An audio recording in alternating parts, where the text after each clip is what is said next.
Fala galera, tudo bem com vocês? Eu sou o Thiago, sejam bem-vindos ao canal Top Tênis.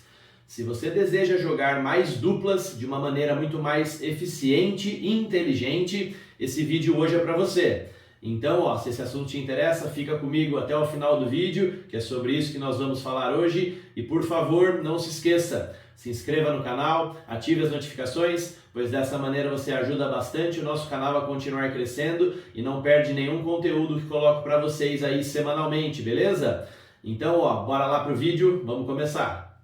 Eu sei que a grande maioria dos tenistas prefere, na maioria das vezes, jogar partidas individuais ao invés de partidas em dupla, tá? E esse tipo, de comportamento, esse tipo de preferência, ele leva muitos jogadores a cometerem algum erro, tá? Que está relacionado à sua posição como sacador.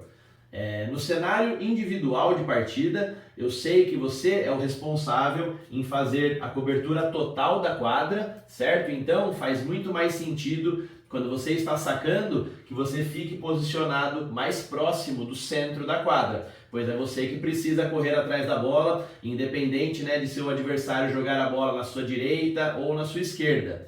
Porém, quando falamos sobre o cenário de duplas, a primeira coisa que você tem que considerar é que o seu parceiro, que está aqui na rede, ele já é responsável por fazer boa parte da cobertura da quadra. Então, se você está, por exemplo, aqui do lado esquerdo da quadra, você não tem aquela preocupação muito grande em cobrir muito essa parte aqui da quadra, pois o seu parceiro que está na rede é quem está fazendo isso. E a outra coisa é que no jogo de duplas, a quadra ela recebe esse corredor lateral, que é o corredor de duplas. Então, uma vez que temos também essa quadra estendida lateralmente, faz muito mais sentido que você fique um pouco mais para a lateral da quadra, pois o seu adversário ele pode se aproveitar dessa faixa a mais e realizar uma devolução um pouco mais angulada, onde ele explora todo esse ângulo aqui, toda essa faixa lateral extra que no jogo individual nós não temos, certo? Então, a primeira dica para você que deseja jogar mais duplas de uma maneira muito mais eficiente e inteligente é analisar essa sua posição inicial de saque, que na maioria das vezes ela vale ser essa posição um pouco mais aberta. Só existe basicamente um tipo de cenário que eu vou deixar aqui para vocês um vídeo que eu já fiz falando sobre isso, onde tanto o sacador quanto o voleador da sua mesma equipe, eles costumam ficar muito próximos ao centro de quadra, que é uma tática para confundir um pouquinho a devolução e a jogada dos seus adversários, tá bom? Essa jogada, essa formação, ela é chamada de formação em I. Eu vou deixar aqui o link para que você assista caso você tenha curiosidade sobre esse tema. O segundo aspecto que quero aí conversar com vocês e deixar o seu jogo de duplas muito mais inteligente, diz respeito ao direcionamento de bola que você resolve aí rebater dependendo da situação de jogo que você se encontra, tá? Então, como na maioria dos casos, a formação mais comum que nós enxergamos no jogo de dupla é iniciar o ponto pelo menos com um jogador atrás, no caso o sacador e o devolvedor, e depois disso os outros dois jogadores mais próximos à rede na posição de voleio. Então, imaginando que você está fazendo a primeira bola aqui, a devolução de saque do seu adversário, a direção mais comum que nós vemos os jogadores trabalharem a bola é essa bola na cruzada, certo? Eles tentam neutralizar o saque do seu adversário e devolvendo a bola exatamente para a mesma pessoa que iniciou o ponto.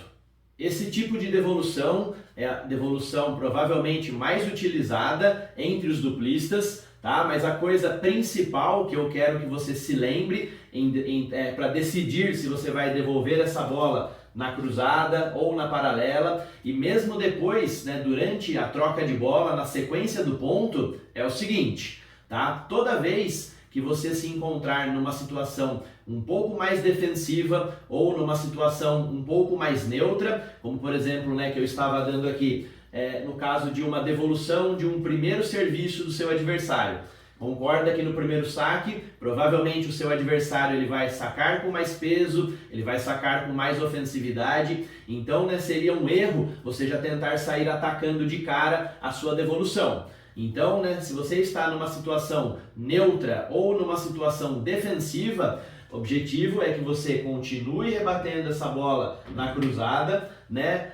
Mais especificamente, você devolva essa bola para o jogador que está mais longe de você, pois como você não está conseguindo ser tão ofensivo, você vai jogar a bola, né, para quem você tem mais tempo de reagir para a bola seguinte. Tá? Já no segundo caso, pensando que você está agora em um cenário ofensivo, digamos que o sacador está indo para um segundo serviço e você avaliou que esse sacador ele não consegue te incomodar, né, com o segundo saque dele. Então aí sim, né, respondendo essa bola um pouco mais dentro de quadra, aí eu digo que você deveria rebater essa bola na paralela, ou seja, em direção ao voleador. E por que você deve fazer isso? Esse cara aqui, que ele está perto da rede, ele é o cara que vai ter o menor tempo de reação, tá? Para se defender do seu ataque, tá? Então, amarrando as duas ideias, quando você joga, né, de uma maneira neutra ou defensiva, busque sempre jogar a bola para a pessoa que está mais longe de você, pois isso te dá mais tempo, né, para retomar o seu posicionamento, para conseguir criar um pouquinho melhor a jogada. Mas se você tem uma opção, né, mais ofensiva de jogo, por exemplo, uma devolução de segundo saque, de uma pessoa que tem um saque ali um pouco menos imponente, tá? A melhor maneira que você pode fazer é rebater essa bola, tá, contra o voleador, pois ele é a pessoa que tem menos tempo para reagir. Então, né, usando sempre essa estratégia, você vai sempre estar colocando, né, a sua eficiência em primeiro plano contra seus adversários. Agora que nós já falamos aí sobre como você deve direcionar a bola, dependendo, né, da condição de jogo que você está, o próximo passo para você saber jogar aí duplas de uma maneira mais inteligente diz respeito ao posicionamento do voleador, tá? E talvez esse seja um dos erros mais comuns, né, cometidos aí por tenistas amadores, principalmente os tenistas iniciantes. Então, né, eu não posso me esquecer de falar sobre isso com você, tá bom? Então, ó, se você já assistiu algum jogo de duplas no seu clube e aí você observou o jogador que deveria estar no voleio, né, botando pressão, né, no seu adversário, e você viu que esse cara ele está quase escondido aqui próximo do corredor de duplas, tá? Esse daí é o pior erro que esse tenista ele pode estar cometendo. E por quê? Ele deixa a condição aqui desse jogador de fundo de quadra muito confortável em trabalhar, né, a devolução e as trocas de bola, pois ele acaba ficando ali numa maneira, né, numa posição muito, né, desprivilegiada ao ficar muito perto do corredor, tá certo?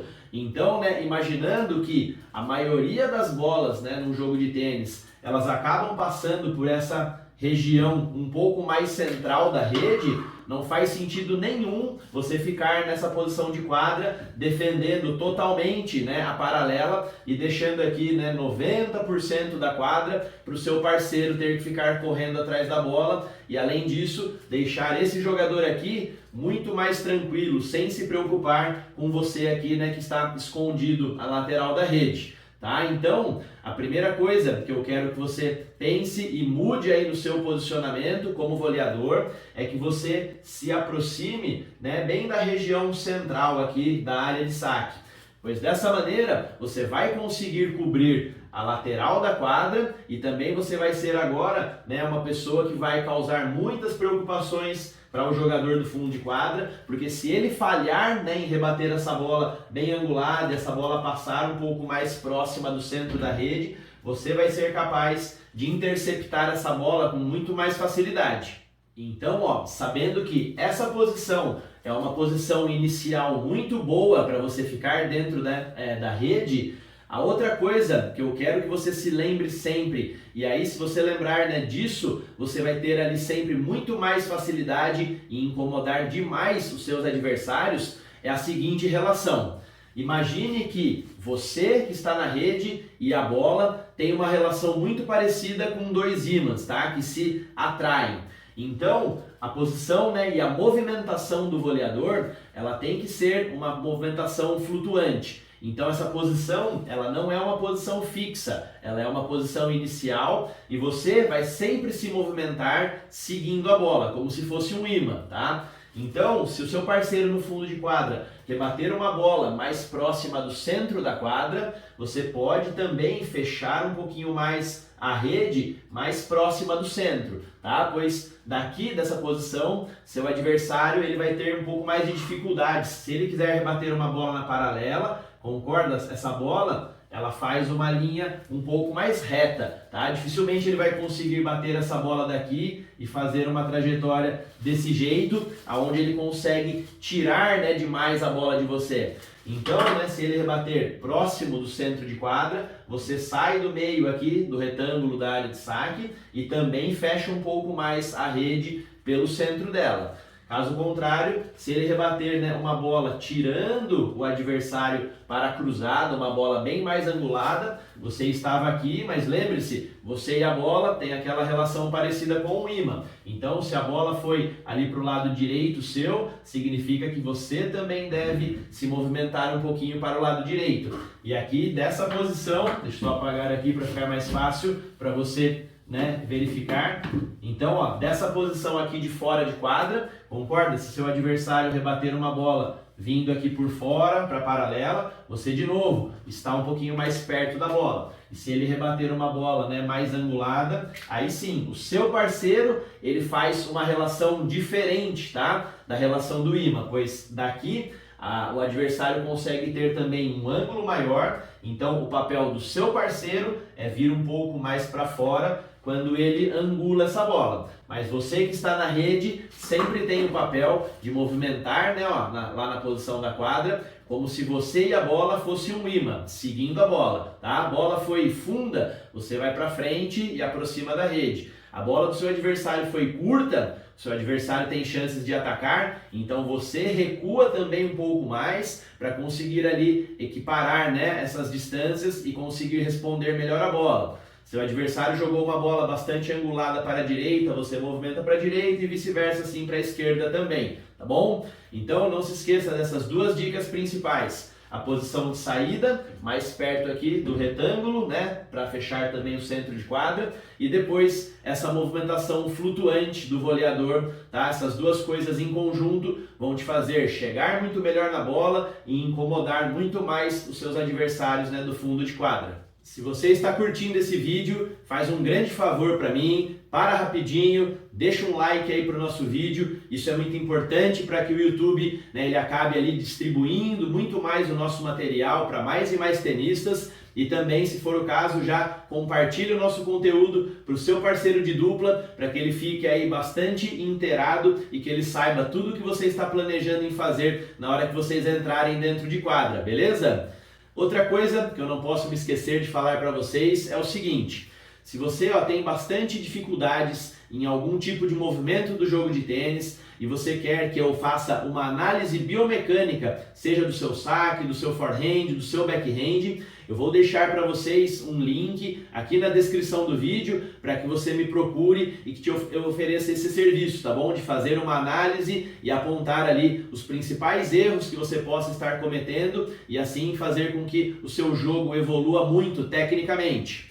Outra coisa, se você é um tenista iniciante ou então que pretende começar a jogar tênis agora e você tem dúvidas sobre, né, qual tipo de raquete que seria a raquete ideal para o seu nível e estilo de jogo, eu te ofereço a minha assessoria de equipamentos. Então, né, os dois links para assessoria de análise biomecânica e também de assessoria de equipamentos estão aqui na descrição do vídeo e também no primeiro comentário fixado, beleza? Então, se você precisa desse tipo de ajuda, não hesite e entre em contato comigo. Continuando agora a nossa super aula, né, do jogo de duplas, para você que quer ser um jogador mais eficiente e inteligente, a gente vai falar agora sobre um tipo de jogada, tá? E o erro que muitos jogadores cometem, que é muito comum dentro, né, do tênis amador, principalmente entre os tenistas iniciantes, tá bom? Então, né, durante uma troca de bola, muitas vezes não é incomum o jogador que está no fundo de quadra realizar um lob sobre o adversário que está na rede, tá? E isso daí, o que acontece? Na maioria das vezes, esse jogador ele vai trocar de lado contra, né, com o seu parceiro e ele vai correr lá no fundo para, né, devolver a bola. Ou, né, se esse jogador for um jogador iniciante e ali às vezes, né, ainda não ter aquela noção, né, de onde correr, onde se posicionar, pode ser que ele saia da sua posição de voleio e ele corra para o fundo de quadra, tá bom? Mas independente, né, da ação que um desses dois jogadores tome, o que eu quero, né, apontar ali para você como o erro, né, agora é o que esses dois jogadores que estão na ofensiva eles cometem, tá? Então, né, muitas vezes, né, esses dois jogadores eles acabam ficando ali tão ansiosos que eles acabam, né, correndo e se aproximando demais da rede, tá? E eles não sabem como que esse jogador que está no fundo de quadra, ele vai se defender, se ele vai rebater uma bola de forehand, backhand com menos altura, ou se ele vai tentar também realizar um outro lob por cima, né, de você e do seu parceiro, tá? E se eu estivesse nesse cenário, na maioria das vezes, como eu me sentiria numa posição defensiva, a bola que faria mais sentido para mim também seria jogar uma bola alta, né, me defendendo com outro lob, pois isso me daria, né, um pouco mais de tempo e também faria com que o adversário tivesse que recuar um pouquinho no intuito, né, de neutralizar a jogada, tá? Então, se você tem o costume de ver o adversário correndo nessa bola do fundo e você corre demais e cola dentro da rede, esse eu acredito que é um erro que você tem que parar, né, de cometer. E qual que seria a solução? Você e o seu parceiro deveriam fazer o split step no momento da batida do seu adversário e estar com os pés exatamente aqui na linha da área de saque, tá? E por que esse posicionamento? Nessa região da quadra, se o seu adversário rebater uma bola de forehand ou backhand de meia altura, você consegue, né, à medida que essa bola está vindo para você, você consegue fazer o ajuste final e interceptar essa bola com um voleio, tá? E caso contrário, se ele resolva fazer um lob sobre você, você também vai ter que dar ali 2, 3 passinhos para trás. E aí, com facilidade, você consegue interceptar essa bola com um smash, tá? Então, independente da jogada do seu adversário, procure fazer o split step no momento que ele bate na bola e estar posicionado exatamente aqui, na linha da área de saque, tá? Isso daí vai te dar a melhor condição para reagir após a batida do adversário e movimentar para frente ou para trás e, consequentemente, ter muito mais sucesso na finalização aí da sua jogada. Então, ó, para a gente finalizar esse vídeo de hoje, eu sei que teria aqui muitas outras coisas que nós poderíamos falar a respeito do vídeo, e se tiver aí alguma coisa que você queria saber e que eu não deixei aqui bem explícito, depois coloca para mim nos comentários qual foi a dúvida, né, que restou aí para você, que eu prometo te responder, ou quem sabe fazer depois um outro vídeo especificamente, né, com o tema que você sugeriu, tá bom? Mas, de uma maneira geral, se eu pudesse aqui elencar algumas coisas bem importantes para você sempre se lembrar, tá? Numa partida de tênis, é o seguinte: o jogador de fundo de quadra, na maioria das vezes, ele é o jogador que vai criar ali o cenário para a finalização do ponto, que vai ocorrer, né, na maioria dos pontos através do voleador, tá bom? Então, né, diferente do que muitos acham, né, a pessoa que está aqui no fundo de quadra, ela não tem aquele papel de finalizar a maioria dos pontos e de sim, né, facilitar a vida para o seu parceiro, pois muitos jogadores acreditam que não são muito bons voleadores, mas muitas vezes a questão é que o seu parceiro aqui não está conseguindo, né, te dar ali recurso suficiente para sobrar uma bola um pouquinho mais, né, condizente para que você finalize as jogadas. Segunda dica aí do resumão é a seguinte: lembre-se do seu posicionamento no voleio, tá? Evite se esconder e evite ficar muito colado ou muito longe, tá, da linha da área de saque. Tenha aquele posicionamento inicial próximo do centro aqui, né, do retângulo da área de saque, E sempre se lembre daquela movimentação flutuante, onde o voleador, né, e a bola tem aquela relação de um ímã. Então, acompanhe a bola, né, para frente, para trás, para a direita e para a esquerda, dependendo, né, da profundidade e da lateralidade da bola que o seu parceiro rebater contra seus adversários. E aquela última dica, lembre-se sempre, né, das duas posições de quadra e as duas situações de jogo, ataque e defesa. Então, durante, né, uma condição de defesa, mire essa bola no jogador que está mais longe de você. E na condição de ataque, né, mire essa bola no jogador que está mais perto, pois ele é o jogador que tem menos tempo de reagir, consequentemente, é quem você vai mais conseguir incomodar. Então é isso, galera. Esse foi o nosso vídeo hoje. Espero que tenham gostado. Se você curtiu, deixa o like, compartilha o nosso material com o maior número de tenistas. Isso ajuda bastante o nosso canal a continuar crescendo. E não se esqueça do convite inicial de se inscrever no canal, tá bom? Vejo vocês na próxima semana com o nosso próximo vídeo. Grande abraço a todos e até mais.